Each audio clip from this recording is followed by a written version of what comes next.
Do you want to be in that industry where there are no entry barriers and anybody can build something in 20 minutes? I think most people think we're in an AI bubble. Dr. John Mullins, the professor who made entrepreneurship a science, from Stanford Business School to building startups at The Gap, to teaching the world at London Business School, the mind behind the 7 Domains framework.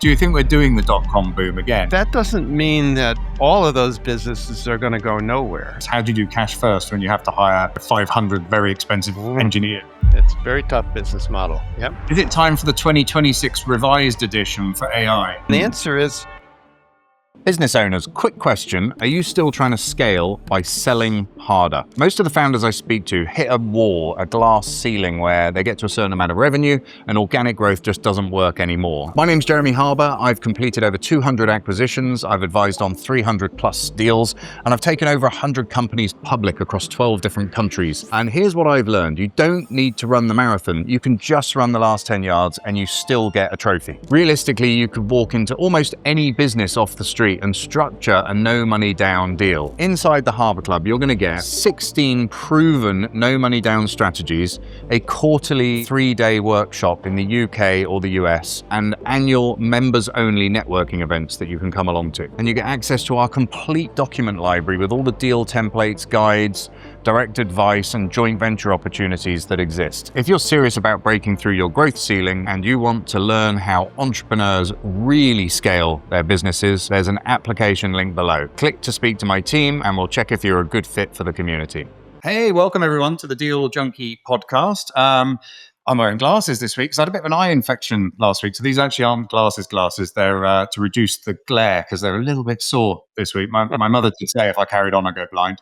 But anyway, I'm really glad to be joined by Dr. John Mullins. Now, actually, I'm aware of John's work because I saw his TED talk many years ago. And I'm sure, like millions of other people, were enthralled by this idea of a London Business School professor actually talking about stuff that resonates with entrepreneurs, because you typically associate, business school as the antipathy of entrepreneurship, which I think you've alluded to many times.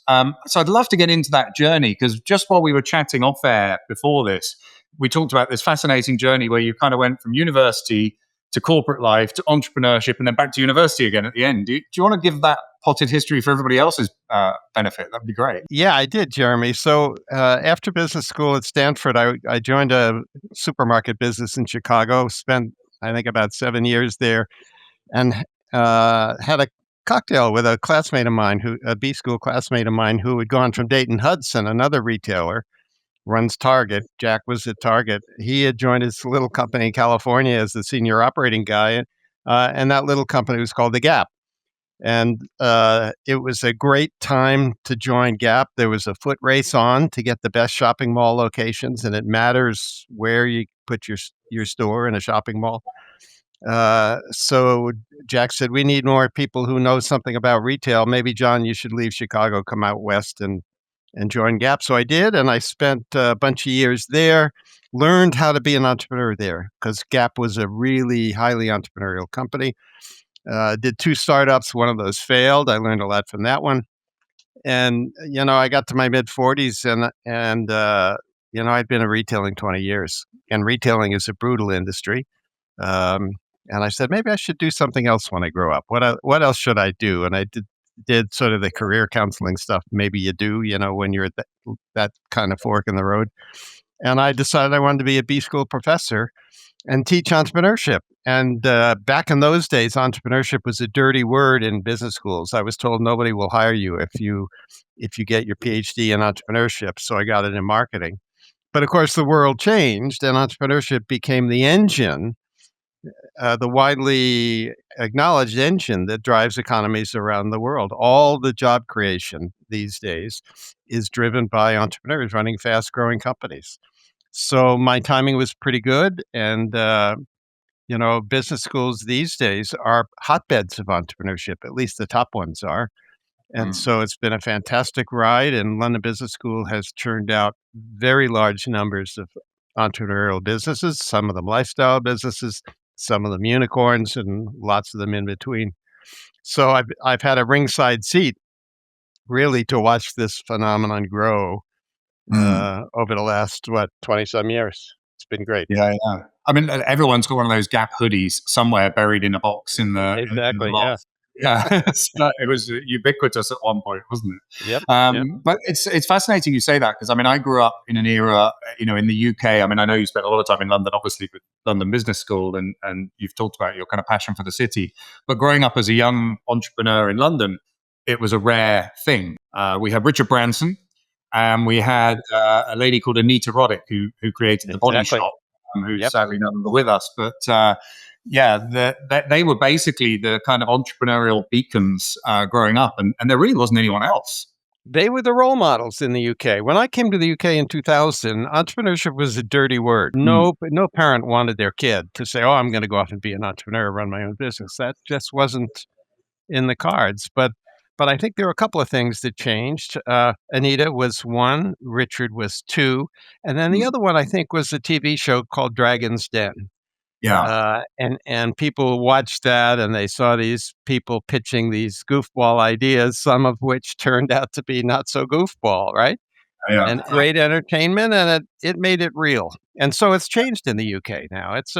yeah. It's much more entrepreneurial than it was.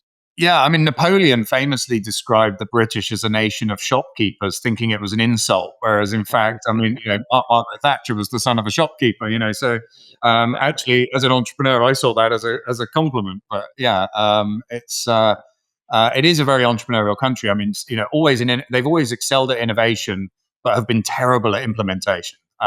So, why are there not more unicorns coming out of the UK?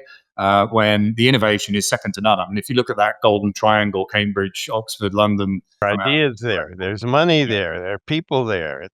Yeah. but they all go to Silicon Valley to get the valuations. It's insane. I mean, you take a UK. I mean, I looked at a medtech AI startup that was raising money at a 6 million valuation, and I mean, they were literally curing cancer. And I've seen very similar things out of Silicon Valley at 100 million or $1 billion valuations. Just a whole different metric in the States, isn't it? Yeah, I think so. It's a bigger market. There's more money there. Hmm. There's and that plethora of money bids up the prices for the good deals, and supply and Yeah. demand. I think there's an appetite to risk aspect to it as well. I Right. mean, in the UK, when you speak to investors, they want a belt, they want braces, and they want to sew their shirt to their trousers in the transaction. Whereas I think the US approach to risk is nine of these are going to fail. I just need Mhm. one that works. It's a very. I mean, you've talked a lot about venture capital, and particularly your 7 domains thing. I've seen. I hadn't actually realized that was yours, even though it has the Mullins name in the in the description of the formula. But I've been on the other end of that. I've seen that being used by so many family Oh. offices, VCs, things like that. Do you see that being implemented vigorously in the US, or do you think they are a bit more blasé when it comes to certain aspects of it? I think U.S. investors, just like UK investors, Middle East investors, everywhere, want to mitigate risk if they can because they know what the prior odds are, especially in an early stage venture. So they want to mitigate risk. But I think one of the differences in the U.S. is that there's a real partnership typically between the investor and the entrepreneur. And the deal terms help make that a real partnership, whereas deal terms tend to be a bit more adversarial Mm, on the European side of the pond. So I think that's the difference. And I think another difference is that in the U.S. You're going to fail, but you get up, you dust yourselves off, and you brush the dirt away, and off you go again. And they say in Silicon Valley that failure is simply an education on the other guy's dollar. So mm. whoever funded that failure taught that entrepreneur some things, and I'm going to back that entrepreneur because he's off doing something important, and that's pretty different than say in Germany where if you fail, God Yeah, help you, you can't do anything ever again. verboten. Yeah. So we had. I always call it the school fees. Everybody wants the lessons, nobody wants the school fees. But the Yeah. the Yeah, but the interesting thing was, I found this living in the UK, that if you were successful, everybody hated you. If you were a failure, everybody hated you. But kind of mediocrity was celebrated. As long as you didn't kind of upset too many people, it was fine. And then I went to Asia, I went to Singapore, and all of a sudden people there are genuinely interested in what you're doing. They want you to tell them all about it. Hmm. They're fascinated by entrepreneurs and entrepreneurship. And I just felt more. I mean, it's an old British colony originally, so they still have a lot of those idiosyncrasies of England, kind of like England in the 70s, I guess, or 70s and Yeah, right. 80s. And so, I felt very comfortable living there, and I lived there for 12 years. I was a permanent resident in Singapore, Hmm. and all the way through that kind of tiger Asia economy growth spurt and all that sort of stuff. And I think that globalization aspect, of people and capital has made everything more portable, and people move around. But I mean, you went from the US, arguably the kind of center of the financial universe, to London, which at the time was probably the second largest financial center in the world. It's slipping down the rankings a little bit now, due to a bunch of own goals that we've been discussing earlier. What drove that? What took you from? I mean, particularly being in kind of entrepreneurship and finance. What took you to London? I did my PhD at midlife. I got a job at the University of Denver. I was teaching marketing there and teaching entrepreneurship. And what happens is if you do a good job in your first 7 years as an academic, you get tenure, which means they're not going to fire you. And you also get a sabbatical that comes along with that tenure. So I had a chance to go take a sabbatical somewhere, take some time off from DU and go somewhere. And I said to myself, well, I had attended top schools, but I'm not teaching at a really top school. Wouldn't it be nice if I could spend my sabbatical at a top school where the students are just, incredible? And wouldn't it be nice if I could do that outside the country? And at Mm, that time, that list of two schools looked like London Business School and INSEAD. mm, And it turned out I had written something with a co-author that had been published in London, and the entrepreneurship faculty, the budding entrepreneurship faculty at LBS, were using that to teach, and so they knew who I was. So mm. when I wrote an email and said, I've got this sabbatical coming up, I'd love to come to London. Could I come to London for part of the year and do a little teaching and do what you do? They said yeah. So I came over for 10 weeks. And at the end of the 10 weeks, they said, John, could you come back and do this again next year? And I figured out how to do that because the academic schedules were pretty similar at the two schools. So I came back and did it the second year. And after that, we all agreed I should just stay. So there was no plan, no career plan that said, I'm going to make this move, this Yeah, move, this move. It just happened. But, yeah, for an entrepreneur, when a door opens in front of you, you know, mm. you might want to walk through that door. It's like Yeah. I talked about in my TED talk.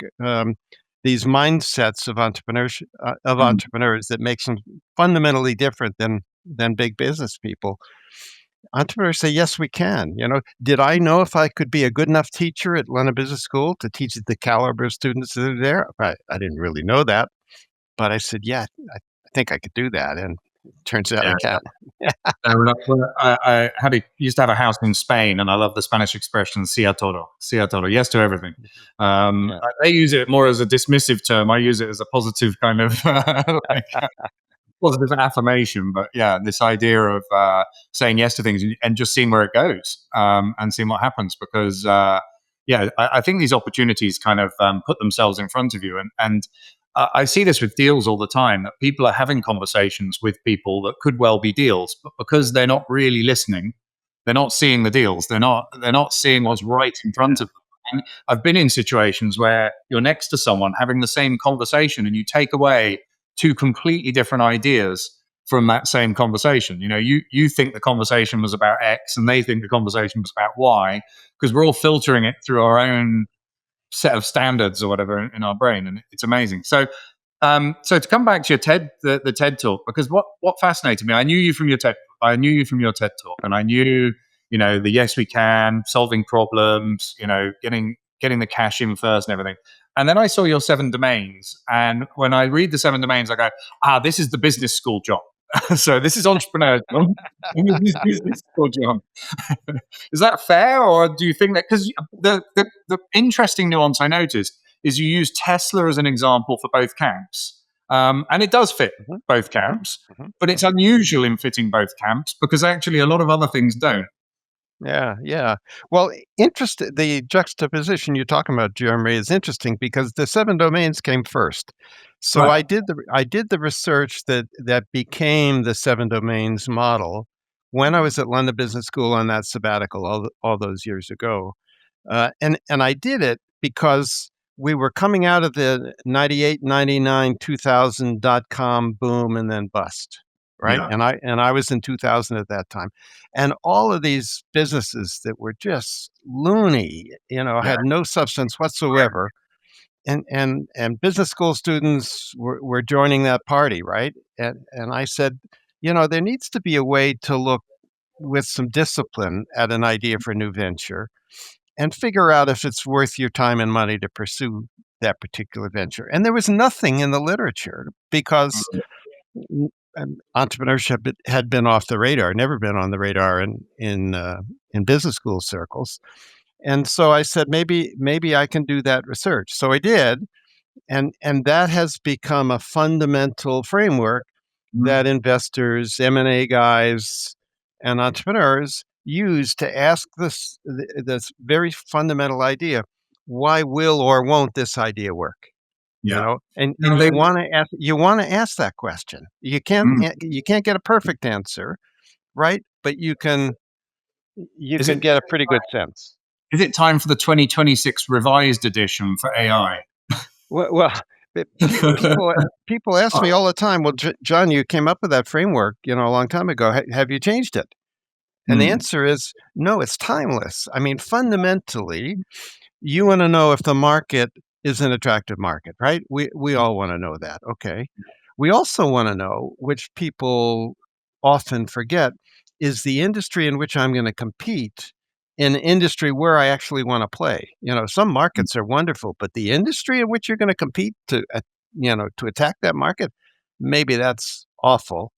And Mm. then the third question is, do I have the right team to pursue this particular opportunity? So those three fundamental questions that are the heart of the 7 domains framework, those aren't going to go away anytime soon, right? But The do you businesses look different today. We have AI businesses today. We didn't have AI businesses when I wrote that, but But the business was. do you think we're forgetting those in some of these AI? Do you think we're doing the dot com boom again? I mean, I just saw, Yeah, we $10 billion are. for a guy with a desk. Yeah, Um, yeah. it's, Well, there might be market attractiveness, but none of the other criteria is met. yeah. Um, Do you want to be in that industry where there are no entry barriers and anybody can build something in 20 minutes? yeah, Well, gee, that's a little risky, right? yeah. So I think we're in an AI bubble. I think most people think we're in an AI bubble. Um, but that doesn't mean that all of those businesses are going to go nowhere. Some of those Mm, businesses are going to change the world. The problem is we don't know which ones, mm, and a lot of the time that's going to come down to the execution yeah. of of how that Well, idea gets implemented. so I was in telecoms when the internet came out, and all the companies that built the internet all went bankrupt. So Global Crossing, MCI WorldCom, all those guys. The businesses that were enabled by the internet are some of the largest companies in the world now, like Amazon, Facebook, Google. The list goes on. Apple, arguably.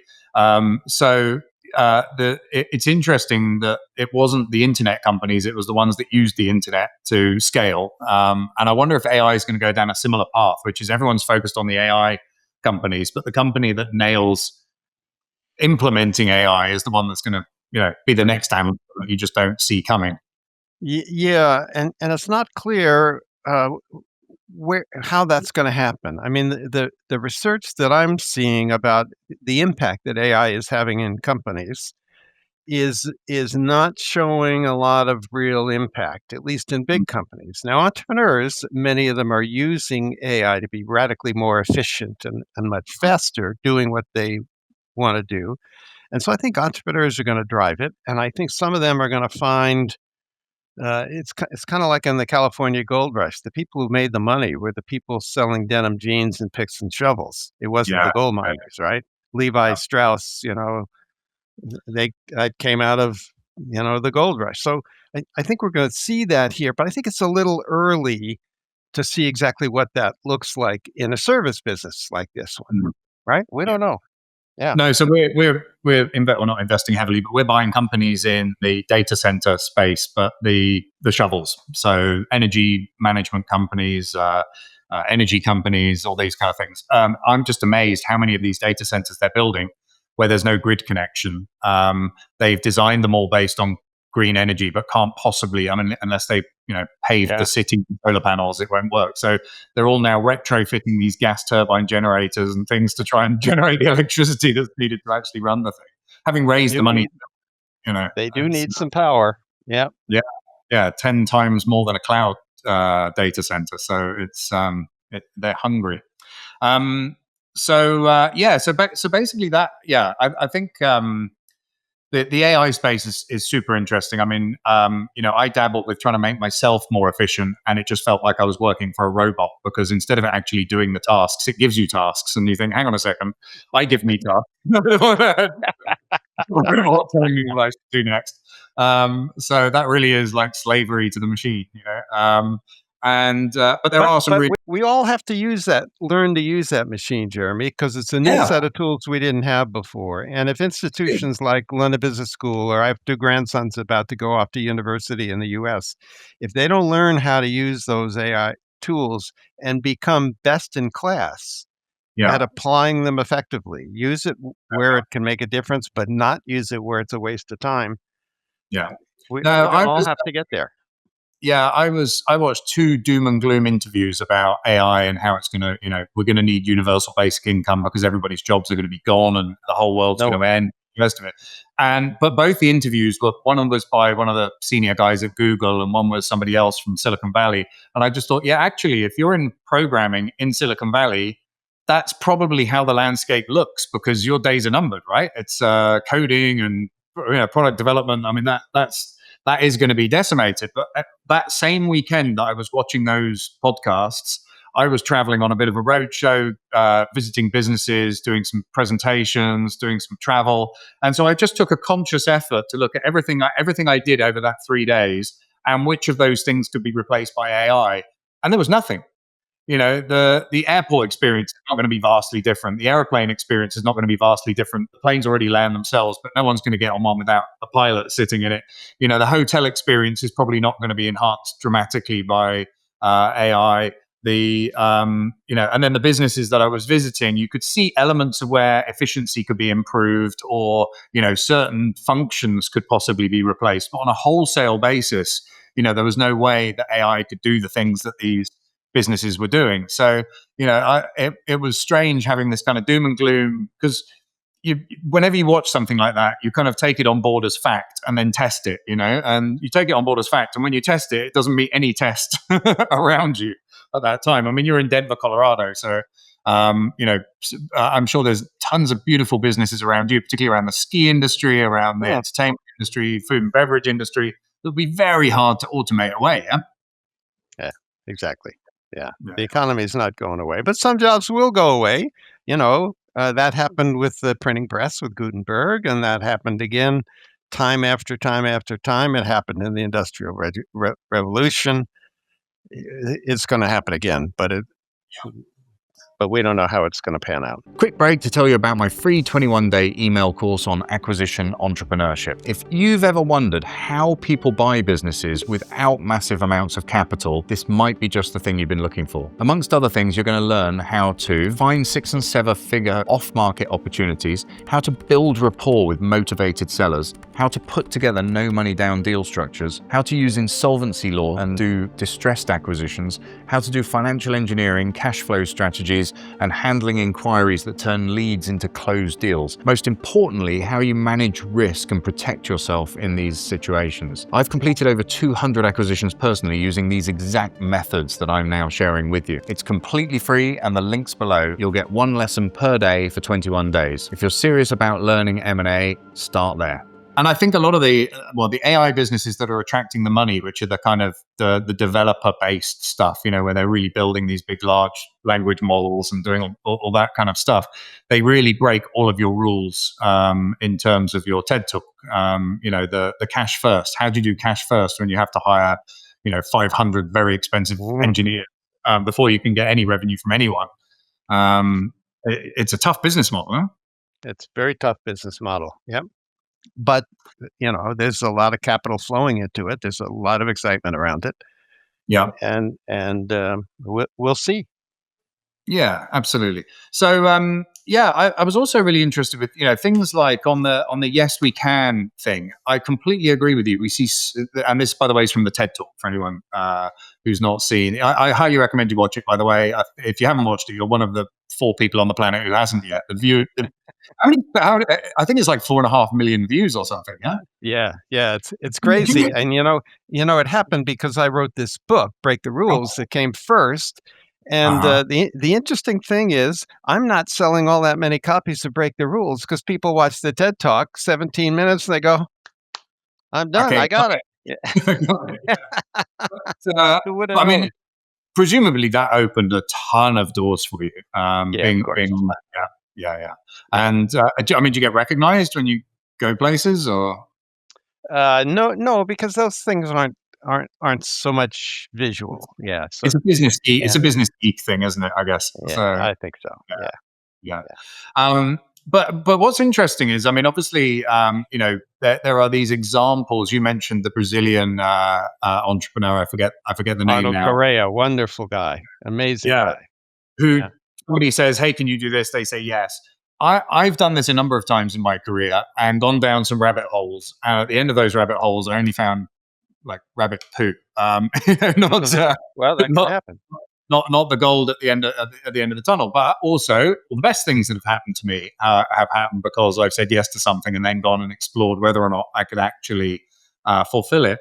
But I'm wondering how much of that is almost like lottery winner kind of thing, because I often read Forbes and these kind of magazines where they'll do an expo on a particular entrepreneur, and I always think, hang on, this is kind of like asking a lottery winner how do they pick their numbers, because it's not a replicable, repeatable thing. Of course they're talented and of course they worked hard, but there was a huge element of right place, right time, which is not copyable or not emulatable in any way. Do you think the same thing with the Yes We Can? That, of course, we know the ones that are successful because they're successful, but equally you can get some of those school fees along the way. In sort of elucidating this Yes We Can idea that runs counter, by the way, to what big companies do. So in big companies, you're supposed to stick to your knitting, right? And figure out your core competencies, build on them, invest in them, make them more robust. And if somebody comes along and says, "Can you do something else?" You're supposed to say, "No, we don't do that." Well, entrepreneurs don't get limited by that stick to your knitting mentality. And Arnold Correa, the guy in Brazil that I wrote about in Break the Rules, is a great example of that. A customer came along and wanted him to do something different than he was doing, and he said, "Yeah, we can do that." But he had he was in the events business, but he was asked to get into the beaming of uh, training and motivational events to a retailer all around Brazil, and that required satellite technology. He didn't have a satellite. The internet was no good back in those days. Um, he needed people that knew how to do all that stuff. He didn't have those people, but he said, "Yeah, we can do that," and he did. But your point's a really good one. It's not that you just willy nilly say yes to everything, right? Because most of the entrepreneurs tend to have an idea every 20 minutes. We tend to be like that, and if we're not careful, we just are going to spin our wheels going down a bunch of rabbit holes that lead nowhere. So saying yes we can doesn't mean you just automatically say yes we can to everything that comes across your desk, but it means that you don't say no because you haven't done it before. And that's That's the key. You still have to do the homework. You have to do the 7 domains analysis that I wrote about in the New Business Road Test. You got to figure out if you can get the resources you need, assemble them, find the people, find a way in Arnold's business to get satellite capacity. He was able to borrow the satellite capacity from somebody whose satellite wasn't full. Okay, cool. Why do I need my own satellite, right? So yes, we can doesn't mean say yes, we can't everything, but it Yeah. means when something comes along, we call those somethings opportunities in our world. When something comes along that looks like it might solve somebody's problem that hasn't been solved yet, and you could potentially pull together the assets you need to solve it, you shouldn't say no. You should walk through that door. Yeah, and I guess there's a big part of who's asking as well. Like that person that has 250 retail outlets, it's worth trying to do something for them. If it's Mrs. Miggins who wants it for her guest bedroom, it's probably not. Yeah, fair point. Yep. So Yep. scale of opportunity, yeah. It's interesting, and that cash first thing, you wouldn't believe how many people I've given that advice, not to invest tons of money in business before they found out somebody will buy it or not. Yeah, Yeah. and it kind of got more normalized with a lot of these crowdfunding things. I mean, when I was a kid, again, I guess the big stories around that were the Richard Branson with the whole kind of screw it, let's do it, or whatever it was, his book where he talks about that exact thing, selling a bunch of stuff and then going and finding out how to possibly deliver it.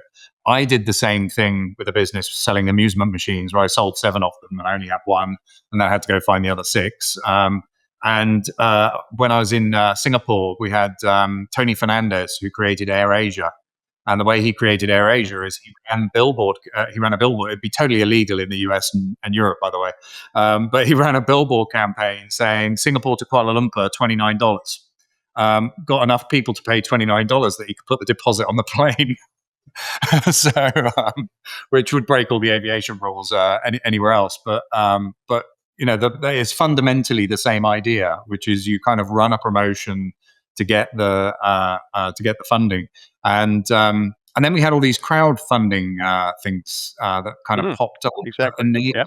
pretty much anyone. I mean, this has been the power of the internet, really, hasn't it? You've got this enormous channel, things like TED, things like YouTube, where you can reach audiences for free, basically that were never reachable before, and then all these great ways of creating products, selling products. I mean, it's how has that changed? I mean, you've gone through all of this a bit like myself in terms of your entrepreneurial journey, and now you're teaching at a business school. I mean, I guess it's just a completely different animal from when you started. I mean, how much of the old way of doing things do you still discuss in business school? Well, the fundamentals haven't changed. You've got to have an attractive market. You want to play in an industry where you have a chance to succeed, not just build something that some big competitor is going to steal from you.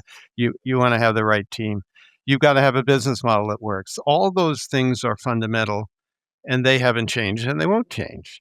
But what changes is the particular applications that technology lets us do. We now have the internet, of course. That's now old news, right? But we now have AI, and that's letting us do a lot of things more efficiently than we could do before. So that's going to make stuff possible that wasn't possible before. I think we're going to see a lot of applications of AI in medicine that's going to make medicine interestingly more efficient. There's a case study that one of my LBS colleagues teaches on a business called Videa Health, and it's an AI-powered dentist, basically. And it turns out the AI-powered dentist is better at diagnosing what's going on in your mouth than the guy in the white coat. Now, can you get the society to accept that? That becomes part of the challenge, right? I think a percentage you can. And I mean, it's interesting, isn't it, when you look at the market dynamics? If you look at the NHS, for example, if you had a virtual doctor, you could see it immediately. And maybe some tax incentive to use it. I think that would be quite good. And in the US, we're getting that. So yeah. We're getting that. There's much more telehealth than there used to be.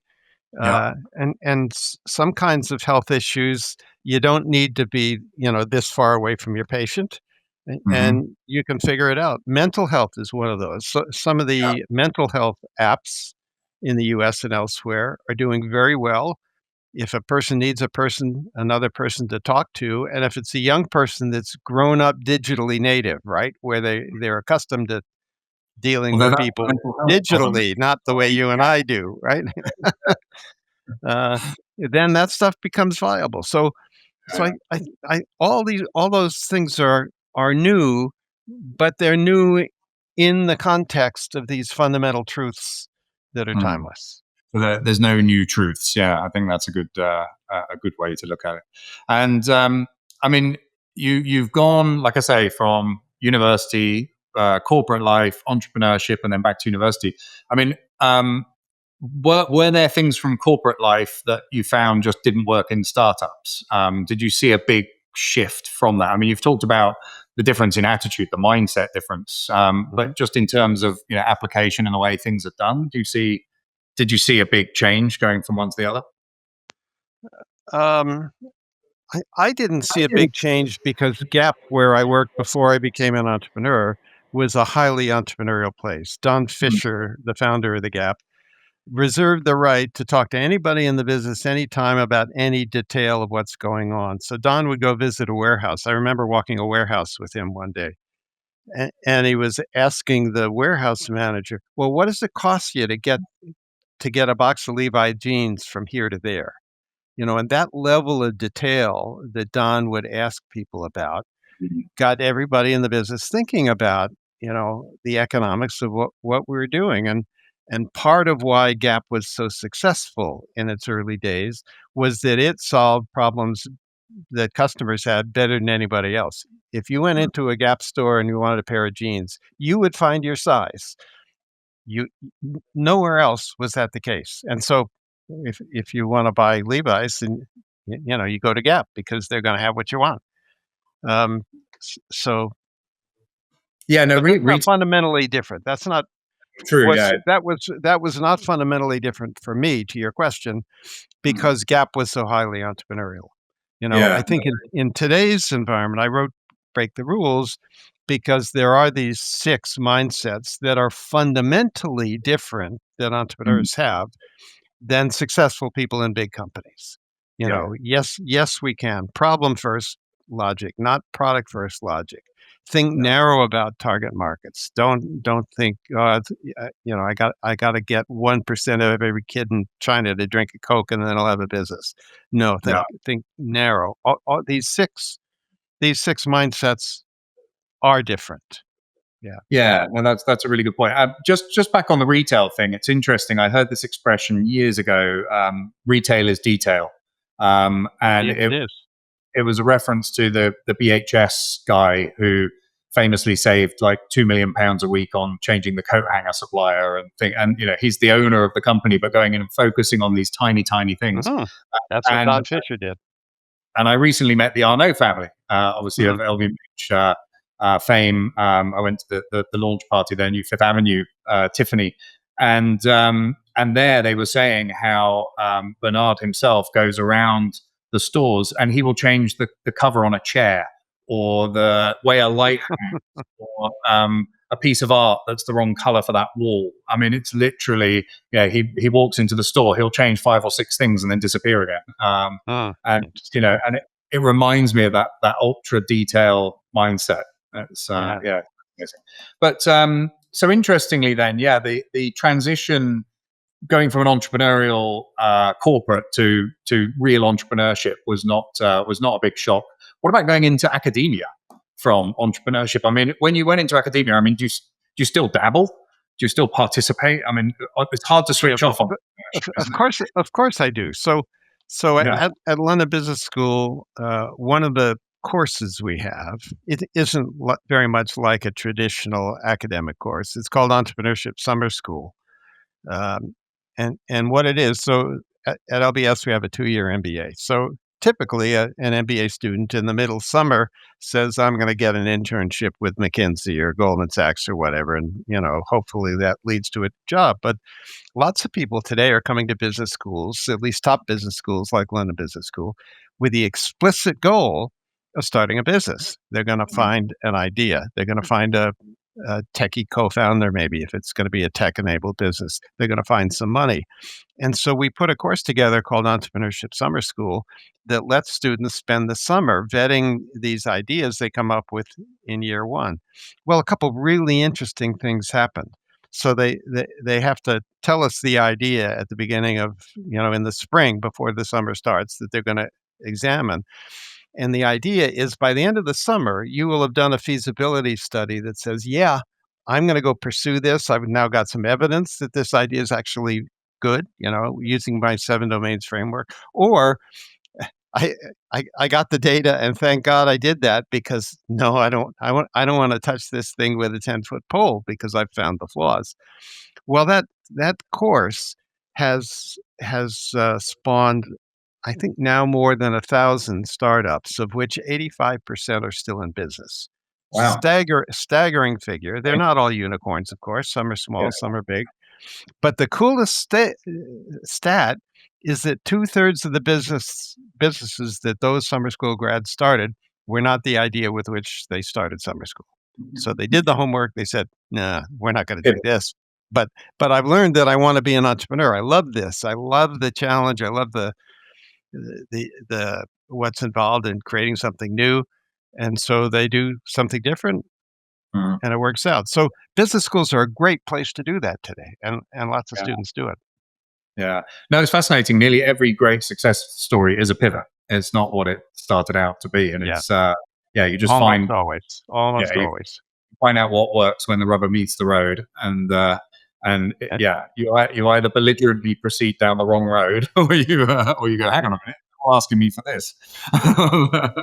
I tell my students these days that an idea for a startup is nothing more or less than a bundle of hypotheses. Hmm. You have hypotheses about who the customer is, about what they might want to buy, and what problem you think you're solving. But those are Yeah. all hypotheses, and you don't really know if they're true. And your job is to test them one at a time. Test the most important ones first, Yeah. and work your way down the road. And if enough of those hypotheses pan out or divert your path, it's, well, okay, that hypothesis didn't pan out. I've got to change course here. Yeah. Um, Eventually, you have a real business, but it's a Yeah. journey. So I'm gonna run quickly through, because I mean we've talked about it quite a bit. I mean, obviously they should buy your book. That's going to be the best way to get all of this stuff. But there was the Yes We Can was number one in the TED Talk, wasn't it? That was just Yeah. the that ability to not be so cast in stone that you can be dynamic in the direction of your business. The next one was problem led, and I thought this was really interesting because so many people. I mean, there's this adage, isn't there, that I think it was Henry Ford that said, if it was up to the people, they just want a faster horse. That's the horse. Yeah. And Jobs was very much, screw the consumer. They don't know what they want. I know what they want. I'm going to give it to them, kind of thing. Which is kind of not necessarily. I guess it's problem led at a very, very high level, but they're not solving a specific problem that exists now. They're kind of creating a problem to solve. Would you say, or those? Well, I think well, first of all, you don't have to be problem first. I would argue that Starbucks, which is what now, 40, 50 years old, when Starbucks started, Americans didn't have a problem finding a place to get a cup of coffee. Okay, fair enough. But what Starbucks did is to create what I call customer delight and made that experience vastly better. So that's one way. But I think the better way, most of the time, to start a business is to find a problem that some customer has. So that's what Michael Dell did with Dell. In the very early days of the PC, a small law office or a small business knew they needed a computer. But if you walked in a computer store that existed in those days, you couldn't understand what the people were talking about, because it was all bits and bytes and all this new lingo, and you couldn't figure it out. But Michael Dell said, well, figure out what their problem is, and I will provide the computer that is exactly the right computer to solve their problem. And the catch is you have to pay for the computer in advance before Michael built the built the computer. Well, Yeah. what a wonderful way to start a business if you're a 19-year-old at the University of Texas selling computers out of your dorm room, right? Yeah, Well, absolutely.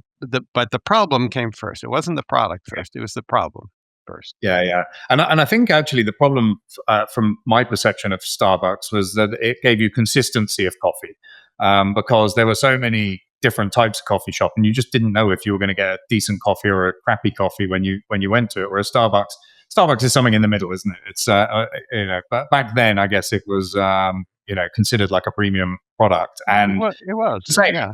McDonald'sization of coffee, I guess, in terms of consistency. But yeah, and the a common thing I see with entrepreneurs is they're overestimating the problem. I used to say in my telecoms company, my biggest competitor was apathy, Mhm. because fundamentally, no one gives a crap about their telephone service. It just needs to work when they need it, and there's not much you can do to excel at that, other than you know. Well, I mean, even if it just works perfectly every time, they don't really remember you. And I think, yeah, sometimes people massively overestimate the problem, and it has to be an itch. It has to be something that really annoys people, and that's where the best businesses, I think, come from. The next one, I might be out of order here, but it was the next one, the thinking narrow, this niching kind of idea, and then expanding the niche. Yeah, exactly. So in big companies, if you're working in a big company and you have an idea you want to sell that the company should pursue, it's got to move the needle, right? If it's Mm, not big enough, the company's not going to bother. They don't want to bother with little stuff. yeah. But entrepreneurs don't think that way. When Phil Knight and Bill Bowerman started Nike, their target market was elite distance runners, people who could run almost a 4-minute mile. Well, how large is that target market? It's tiny, right? But back to problem first, the 4-minute miler had a problem at that time. The running shoes that were made for people who are sprinters who run around tracks to train, but distance runners don't run around tracks. They run on dirt roads and country paths, and they get sprained ankles and a lot of shin splints from all the miles. But this very narrow target market had a compelling need for a better shoe because they were always getting hurt. Well, once Bowerman and Knight learned how to build better shoes by getting them built in Asia, built with the advice of elite athletes, and learned how to market those shoes and learned how to do all the stuff around that shoe industry that they hadn't been in before, then it was pretty clear that once people started winning gold medals wearing Nikes, all the other avocational runners were going to say, "Well, I want to wear Nikes." And then once you get to that, it was not a far cry to call John McEnroe and say, "Let's do tennis." Are there unique needs that tennis players have in their shoes? And then there's Michael Jordan in basketball, and so on. So these so you don't have to start with a huge target market. You can start with a little tiny market that's got a compelling problem, just like the elite distance runners had, and you're going to learn some stuff by solving that market's problem. And the things you learn may enable you then to go beyond that initial market and build a nice business. And Nike has certainly built a nice business. Yeah, so that massive total addressable market thing might be a bit of a red herring. Yeah, yeah. Don't worry about that. Find a Mm. customer with a compelling problem, go solve that problem. You'll learn some things that's going to take you where you want to go. Yeah, Yeah. fantastic. And then the next one was the cash first, was it? Yeah. So, in a big company, if you're going to do something new, the first question that you're going to get asked is, well, how much investment do you need? You need to run a test market or build a pilot factory. What do you have to do? How much investment is there going to be? And then what are the cash flows going to be down the road? And are those cash flows in your forecast sufficient to pay back that return and provide, an ROI of whatever the company's hurdle rate is? That's how big companies think about cash for new stuff. Entrepreneurs don't think that way. They say, Mm. well, gee, I wonder if I could sell some of this um, and get some cash. So when Elon Musk joined Tesla, uh, people think he's the founder of Tesla. He's not. There was already a team, and that team had built a vision that says we're going to build a really slick little sports car, an EV sports car. We're going to make a lot of money off that. We're going to reinvest that money to build a car with a little more wider appeal. And then eventually we'll get to a mass market car. Well, Tesla joined and said, guys, let's go sell some cars. So they did a road show in California.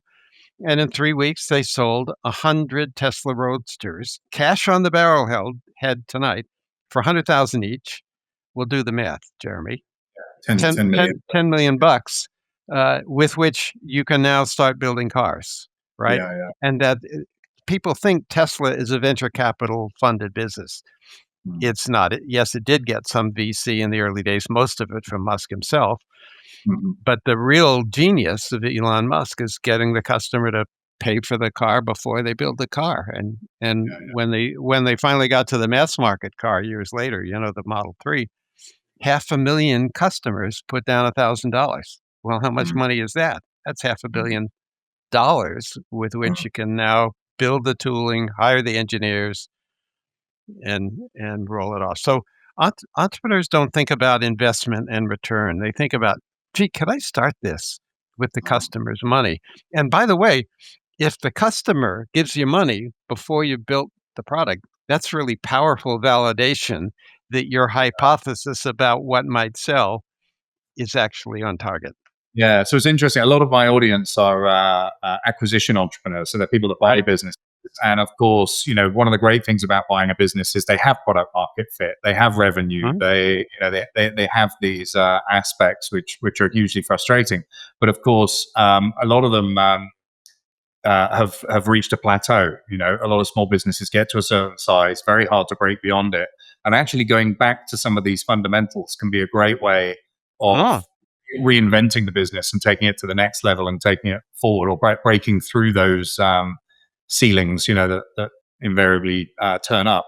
The next one was beg and borrow. I think I had beg and borrow, and then I put in brackets steal. But I'm sure you're not saying to steal from people. So I'm pretty sure it's beg, borrow, do not steal. No, we don't want to steal stuff. But similarly, with thinking about the investment, if you can figure out where you could borrow the assets you need. So one of my businesses when I left Gap, my first one was a business called Pasta Via. We made fresh pasta and sold it in little cute retail stores for people on their way home from work. Well, we didn't build a commercial kitchen to start off to make the pasta and the sauces and the other food products. We borrowed a commercial kitchen that was not being used at night. And we didn't build our own kitchen until we had built 5 stores. Well, big companies would say, "Oh, we got to build a kitchen." No, you don't have to do that. Borrow the assets you need. Yes, you'll pay for them. We paid some rent, to do that. That's what you should do. Borrow the assets you need until you've proven that it's going to work. Once you've proven it's going to work, then make the investment, maybe, or maybe not. Maybe you can continue to borrow those assets.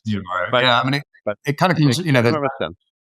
There's that whole meme that was going around, the biggest taxi company in the world doesn't own any cars, the biggest hotel operator in the world doesn't own any hotels, about the kind of growth of these tech businesses. So it's interesting how, again, that's an internet dynamic, I guess, that's coming into play, isn't it? But it doesn't have to be internet, borrowing a commercial kitchen had nothing to do with the internet, right? Yeah, no, absolutely. Yeah, very true. And is it the last one? Is the forgiveness, not permission? Now, this is I love this expression. I've used it for decades in terms of, and it's funny how many people hear it for the first time when I say, let's ask for forgiveness rather than permission. Because, like you say, in business, you can spend so much time messing around trying to find out if you can do something, or you can do it and then find out if you weren't supposed to and deal with the consequences afterwards. And I think as long as, temper that with don't do harm, basically. As long as you're not hurting anybody or doing anything that could get you into real trouble. I mean, I think you actually used Uber as the example in the book, didn't you? And of course, they could have gone to jail for that. Yeah, I guess it's California. No one goes to jail. But, I mean, in other places, they could have gone to jail. They weren't going to go to jail, but had they asked the regulator, gee, would it be okay if we build a taxi company that doesn't have any taxi companies? We might not have a gig economy today. Who knows? But shortly thereafter that, there was another business in the Bay Area started that I also wrote about in Break the Rules that turned out to be a failure. They said, well, we're going to follow the model of Uber and Airbnb and all these guys, and we're going to enable ethnic women to cook food in their home kitchens and sell it online. And we're going to build a really nice business, connecting people who want to buy interesting home cooked food from people who particularly immigrants who bring really interesting food traditions that you might not find in a restaurant. So they set out to build this business. Well, there's one problem. The Health and safety. food, Yeah. Yeah. the Food. health and safety is highly regulated, right? And once the regulators realized what was going on here, they said, "No way are you gonna do that." They were concerned that some person would go buy a bunch of chicken and leave it on the kitchen counter and get distracted by their kids, and then they come back and prepare that, and they're gonna make somebody sick. So, I'm not arguing that you should break the law. Doesn't say Yeah. break the law here. The title of the book is not break the law, it's break the rules. It's these sort of conventional ways of doing business that Yeah, but I think this was the risk with Uber, wasn't it? They had these people that weren't properly insured, that hadn't repaired their cars properly, that were picking up these gigs and doing stuff. And I think they fixed it quite quickly, but there was a period of time where that could have been highly. I mean, I guess they had but deep enough but to that's fight the their point. battles. That's the So point. You figure that out as you go along. So yeah, so you start off with a handful of people who own a black car, and you start off with some people who want rides, and then you figure out, oh, we got to be properly insured. Fine. So you do that, and then you figure out, well, gee, not everybody wants a fancy black car. Maybe we should start something called Uber X. That's just a nice simple car, and it costs a whole lot less. Well, that's when it really took off, of course, yeah, when it became a mass market thing. So yeah. it's all about learning along the way. But if you don't get on the road and start the learning, nah. And also, if I remember, you know, right at the beginning of Uber, I think it was a pivot as well, wasn't it? Because it was ride sharing. So the idea was two or three of you shared one, No, no, and then no. it was originally just taxi. But Because I'm that's the difference. There was a ride sharing business too, but separately. yeah, Uber Yeah, does yeah. not. Yeah. Yeah, no, it's a phenomenal business. I mean, it's interesting now, though, how, I mean, so in Singapore, there was a Singapore government funded, or the Singapore Sovereign Wealth Fund funded competitor who ended up buying Uber and now controls kind of Southeast Asia, called Grab. And here in the Mhm. GCC region, um, Kareem. Yeah. have Kareem, yeah, which basically is, I mean, cookie cutter copy of what was going on in Southeast Asia, and the outcome was pretty much the cookie cutter outcome as well. And it's very difficult when you try and do the forgiveness not permission when you're dealing with the people that generate the rules, the legal framework within which you operate. So Yeah. um, Interesting. it's interesting. It didn't. But I think that was victim of their own success to a great extent as well. They massively overexpanded into those areas, didn't they? And then you're fighting.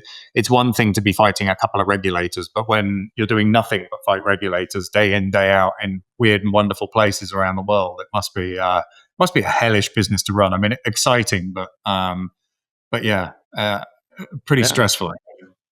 But give them credit. They built something that is ubiquitous today. We all use it, and I when mean, we I call it travel a you. lot, and when I get off a plane in a city where I haven't been, and I need a taxi, it's sure a Mhm. lot easier to just put my phone in my hand and call an Uber than figure out who's the local provider and set up an account and They all take cash. They need a credit card. that. Yeah. Where's All an of ATM? Yeah, yeah. Are they going to rip me off? So yeah, no, I completely agree. It is. It has completely changed, and it's interesting you gave the nod to the gig economy as well, because I mean, it really was the pioneer in that. that whole space. And then, of course, I think every business plan for a year was, this is the Uber of, and Yeah, insert word. And I bet you saw that that's at right. summer school, London Business School. And most of them were crazy. And one of the Yeah. things that I studied that phenomenon quite carefully, and one of the things I learned is that you want to have a compelling problem on both sides of the dyad. If you only have a problem on one side of the dyad, the other side, because you got to get suppliers and customers, right? if Yeah. you have if you have suppliers who, yeah, I'd love to have more business, I've got empty seats in my beauty salon or whatever it is, the suppliers love it, but if the customers don't have a problem, it's going to cost you too much to get customers, and then the Mhm. business is going to be very difficult to build, at least with economics that work. So I've Yeah. learned that you shouldn't do these kind of marketplace models unless there's a compelling problem on both sides. Yeah. Yeah. Just It's interesting, so I often get asked, who's your best customer? And I normally say the person that buys my company from me. mm, So, when you're customer centric, it's around positioning the business for exit rather than yeah. the product. But that cascades into customer satisfaction ultimately, because you can only sell a business that people love doing business with. So Yeah. it does trickle down.